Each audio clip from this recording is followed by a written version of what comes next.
Israel আর ফিলিস্তিন বাহ্যিক ভাবে শক্তিশালী কে? বলেন না, বাহ্যিক ভাবে শক্তিশালী কে? দুর্বল কে? যুবক ভাইরা এই কথাটা একটু নোট রাখবেন, তাহলে অনেক কিছুর উত্তর আপনারা এখানে পেয়ে যাবেন। ক্ষমতাগতভাবে পাওয়ারফুল ইসরায়েল, ক্ষমতাগতভাবে দুর্বল ফিলিস্তিন।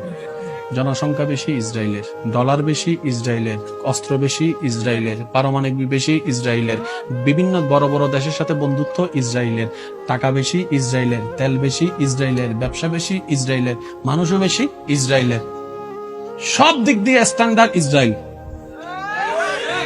ফিলিস্তিন সেই তুলনায় কিচ্ছুই না। কেন নয়? প্রায় 47 থেকে 50 বছরের যুদ্ধ করে আর কত টিকবে?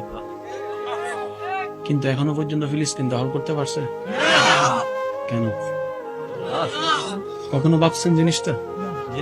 1000 জন মানুষ যদি 10 জনকে যদি সাবাই ধরে, জায়গা তেমনি শেষ। কিন্তু তারা এমন প্রত্যেক বছরে মারে, প্রত্যেক বছরে মারে, প্রত্যেক বছর। কিন্তু ফিলিস্তিন, ইসরায়েলে কয় কি তারে এত বছর যদি আমেরিকার লোক যুদ্ধ করতাম, আমেরিকাও ফঙ্গ হয়ে বসে থাকতো।